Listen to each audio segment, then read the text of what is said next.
Hi everyone, welcome to the channel. ఈరోజు tasty సాఫ్ట్గా ఫ్లఫీగా ఉండే గులాబ్ జామున్ ఎలా చేసుకోవాలో చూద్దాం. ఫస్ట్ నేనైతే ఎంటీఆర్ గులాబ్ జామున్ ప్యాకెట్ తీసుకున్నానండి. ప్యాకెట్ కట్ చేసుకొని అందులో బాయిల్ చేసిన మిల్క్ వేసుకొని బాగా కలుపుకోవాలి. కొద్దిగా మిల్క్ ఉంటే సరిపోద్ది, 10 ml మిల్క్ ఉంటే సరిపోతుంది, ఎక్కువ అవసరం లేదు. 10 ml మిల్క్ వేసుకొని బాగా కలుపుకోవాలి. తర్వాత 1 స్పూన్ ఘీ కూడా వేసుకొని బాగా కలుపుకొని సాఫ్ట్గా ముద్దగా చేసుకొని పక్కన పెట్టుకొని ఒక 3 minutes మూత పెట్టి పక్కన పెట్టి ఉంచుకోవాలి. 3 minutes తర్వాత వాటిని సాఫ్ట్ స్మాల్ బాల్స్ చేసుకోవాలి. గట్టిగా ప్రెస్ చేస్తూ క్రాక్స్ లేకుండా బాల్స్ ప్రిపేర్ చేసుకోవాలి. నెక్స్ట్ ఒక ఫ్రైయింగ్ ప్యాన్ తీసుకొని డీప్ ఫ్రైకి సరిపోయేంత ఆయిల్ తీసుకొని మీడియం ఫ్లేమ్లో బాల్స్ని ఫ్రై చేసుకోవాలి.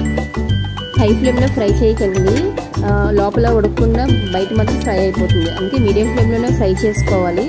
ఫ్రై చేసుకుంటే లోపల బాగా ఫ్రై అవుతుంది.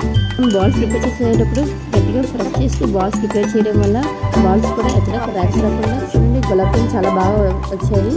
నెక్స్ట్ మనం షుగర్ సిరప్ ప్రిపేర్ చేసుకోవడానికి 1 glass sugar, 1 glass water equal రేషియోలో మనం షుగర్ వాటర్ తీసుకొని బాయిల్ చేసుకోవాలి. 8 నుంచి 10 వరకు యాలకులు వేసుకొని బాయిల్ చేసుకోవాలి.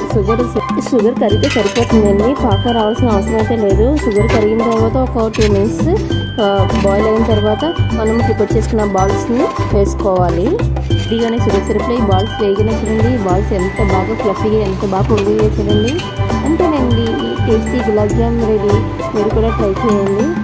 మీకు కూడా ఈ వీడియో నచ్చినట్టయితే ప్లీజ్ లైక్ చేసి సబ్స్క్రైబ్ చేసుకోండి. Thank you for watching.